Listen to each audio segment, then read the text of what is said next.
Would you eat your cat? Now, some people may say no, but some people might say, ooh. I don't know about eating my cat, but feeling a little bit of peckish. Some people may say that it is immoral or amoral to eat your cat. Some people may say it's moral, in fact, that you should eat your cat. But I'm not sure what I think. Maybe. Maybe. Under the right circumstances. I mean, he'd eat me under the right circumstances, so it's only fair that I would eat him under the right circumstances. So, let's dive into a quiz about some of those circumstances. Felix, watch the fuck out, mate.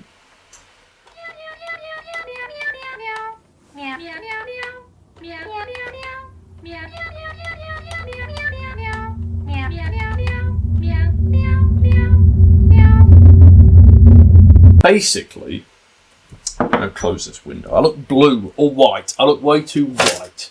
I'm already pale. I need to be less pale. I still look pale. Before you start, the aim of this activity is to tell you something about how you view the morality of behaviour that many people would consider to be disgusting, or repellent, or obviously wrong. But where it is difficult to explain exactly why the behaviour should be seen this way. But where it is difficult to explain why their dyslexia in action. A couple of points before we start. Number one, the activity asks you to make judgments about a number of scenarios. You need to treat these as if they are accurate descriptions of the real world event. Fuck me. Give me one moment. Number one, the activity asks you to make judgments about a number of scenarios. You need to treat these as if they are accurate descriptions of real-world events. In other words, we're interested in your judgments about the events as they are described here, not as you imagine they would actually occur if they really were real-world events. That means 50-50 red or blue button. Don't think about the people systematically killing everybody as the monsters. Think about the people who press certain buttons as monsters. It means that. Number two, you will be asked to make yes or no choices. If you aren't sure whether to choose yes or no, opt for the response you're most inclined towards. You should then take this into account when you read the analysis at the end. Preliminary questions. A small girl is playing on a swing in a local playground when an adult comes along and pushes her off into the dirt for no other reason than that he'd had a bad day at work and wanted to take it out on somebody who couldn't fight back. Are his actions morally wrong? Can you guess what my answer is?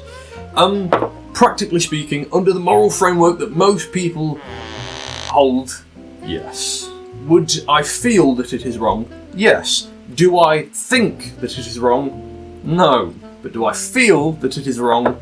Yes. Do I think that most people would think and feel that it is wrong? Yes. Would most people also find it funny?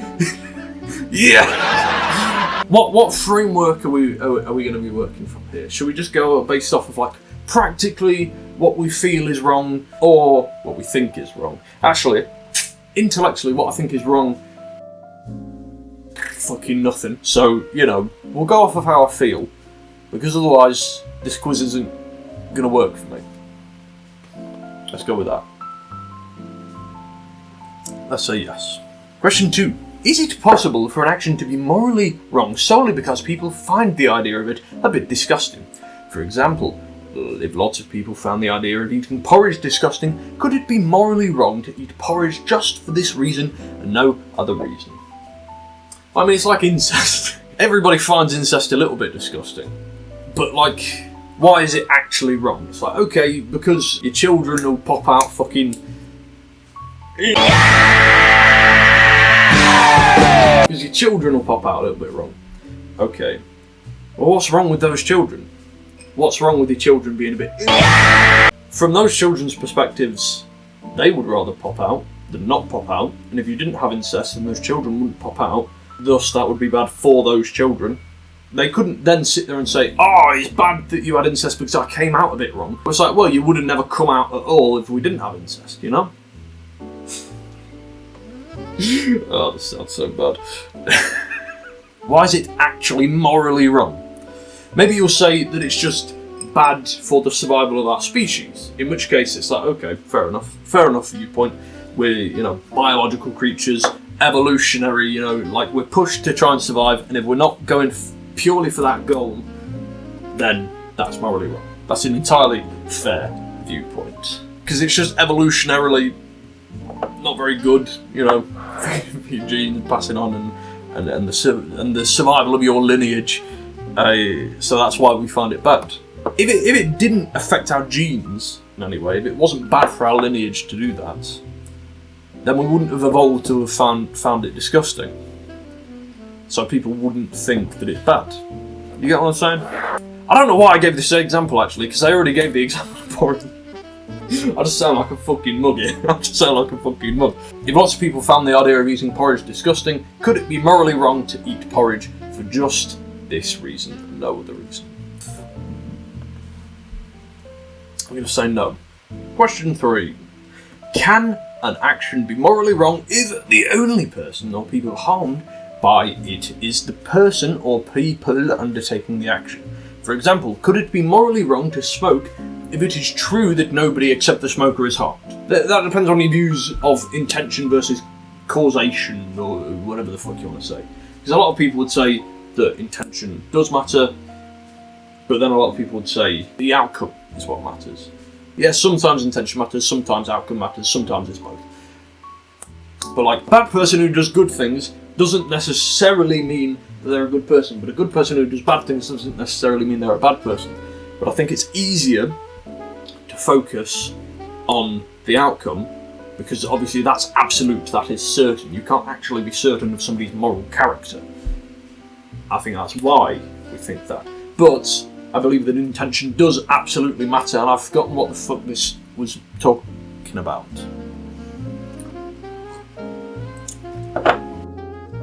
Another good example is suicide.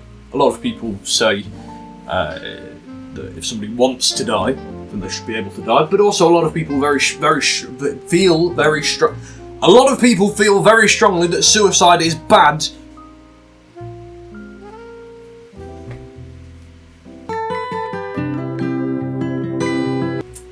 How does one exactly, if somebody commits suicide, is that bad for them? Some people say yes, because they no longer exist. Some people would say that no, because they no longer exist. Some people will say that yes, because they weren't in the right frame of mind. And some people will say no, because it was their choice at the end of the day. I forgot what I was going to say. If a person chooses to cause themselves harm, is that morally okay? Because they are causing themselves harm.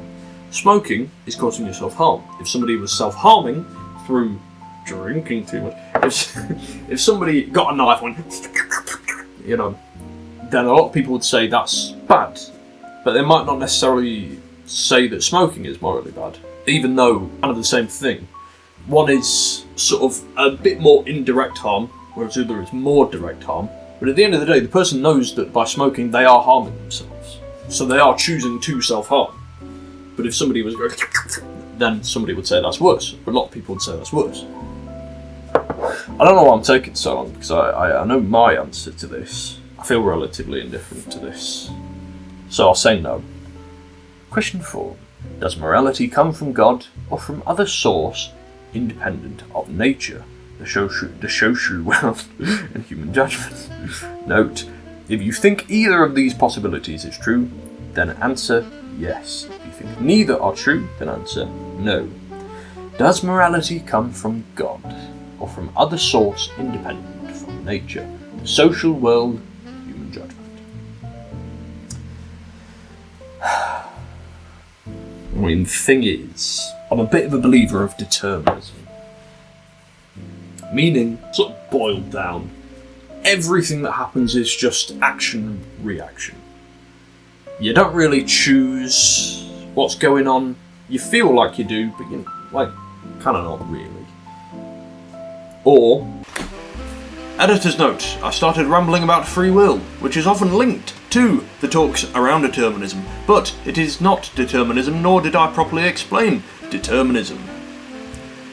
Basically, determinism is saying this. Your point! Basically, determinism is saying that anything that has happened, is happening, and ever will happen, is just one long causal chain of events. So, atom B smashes into atom A, smashes into atom B, which causes atom B to go and smash into atom C, which then, further down the line, causes what I'm doing right now, explaining this. Basically, is what that means. So it's a sort of scientific way of talking about God's plan by removing God. Yes? Make sense? So I went to talking about free will because it kind of means you don't really choose anything. Everything, of course, is predetermined. Now, what is the minutiae of this? My argument was that morality does not come from God, but instead comes from the universe, a source independent of nature. Now, of course, one could argue that the universe is nature, but I took it as outside of nature, which then caused a bit of confusion, because I was like, well, it comes from nature, but fundamentally the universe, because the universe creates all of that, but that stuff is outside of nature, but it involves nature. And that confused me a bit and led me to, I think I just flipped a coin to decide this one. Yeah. You can do what you will, but you cannot will what you will. I forget who said that, but I think I sort of fall in line with that.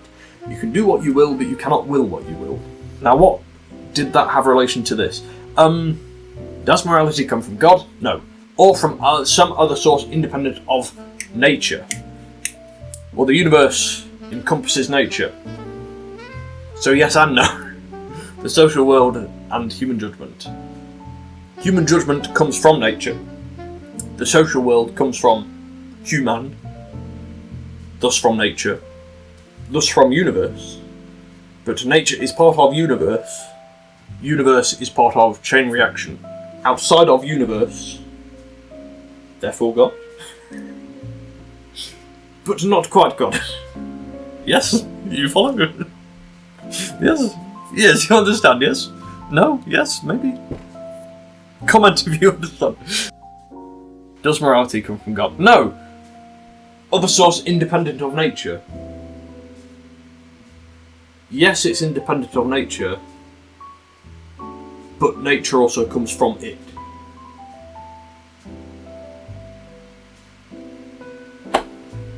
And the human judgment comes from nature, and the social world comes from human. Fuck me. Fuck me, I'm just gonna drink one. You know what? Heads is yes, tails is no. Tails is no. There you go. We're now going to present you with 3 scenarios and get you to answer 2 questions about each scenario. As you'll notice, we're not asking you to make moral judgments here about the events that are depicted in these scenarios. Rather, we want to know whether you think any harm occurred and also about how the events make you feel. Whether they make you feel uncomfortable or bothered or disgusted. Carl da Vinci's mother was very ill.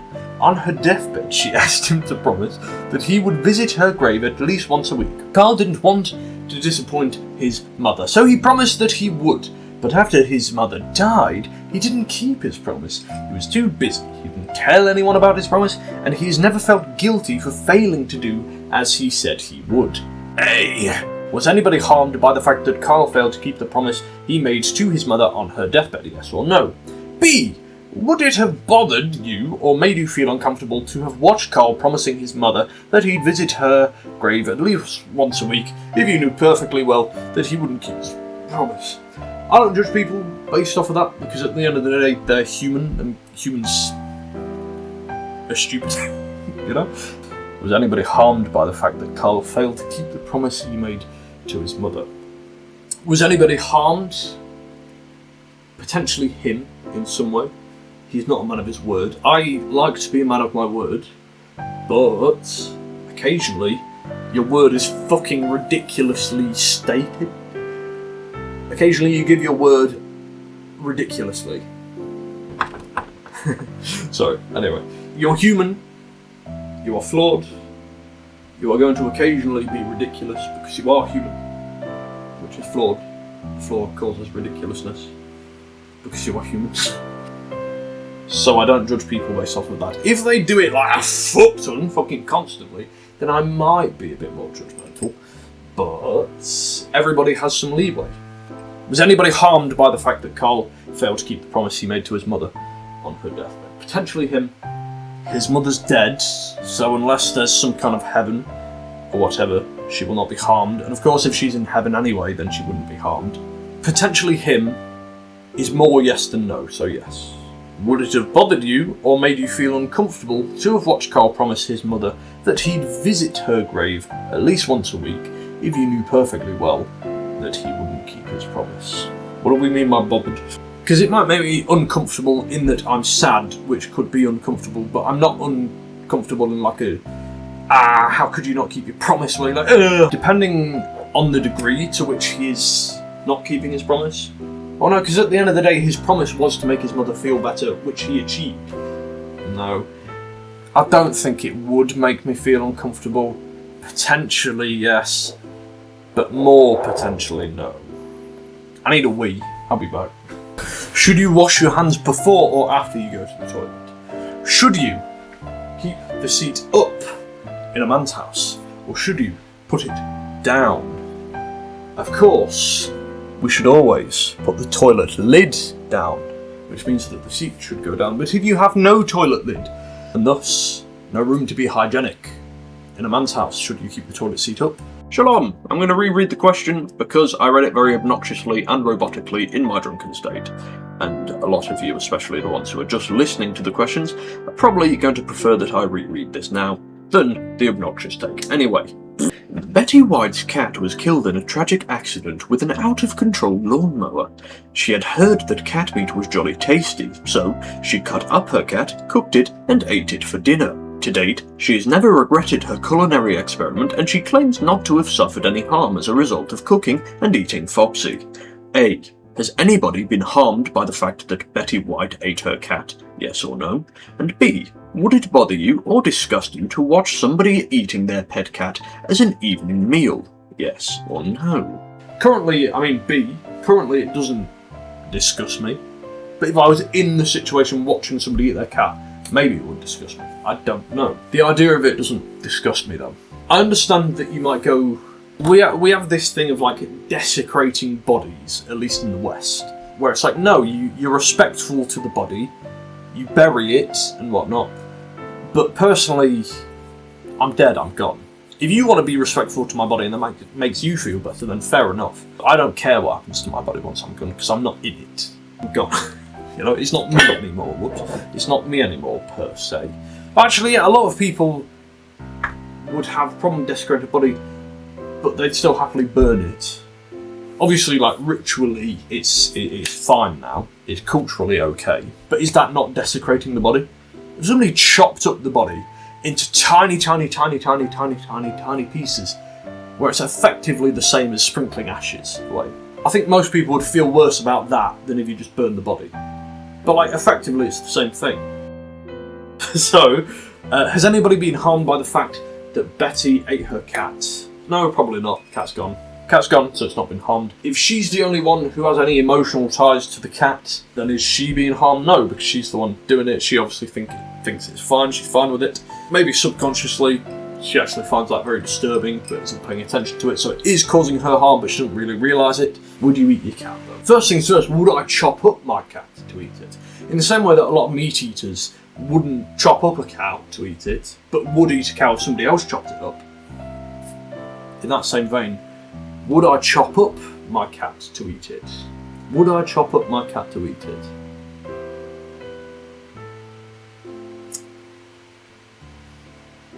I don't know.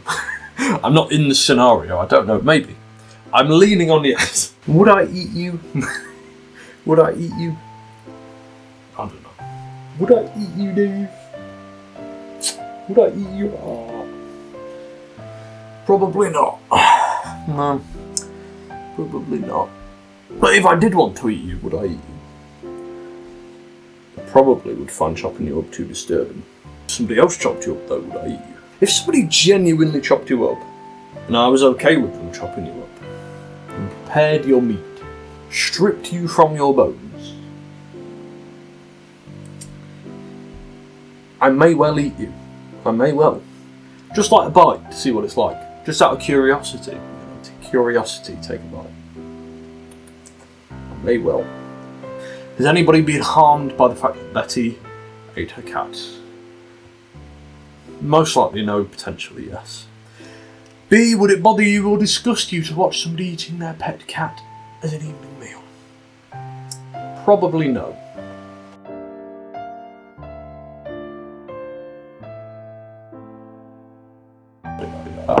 I actually just don't care.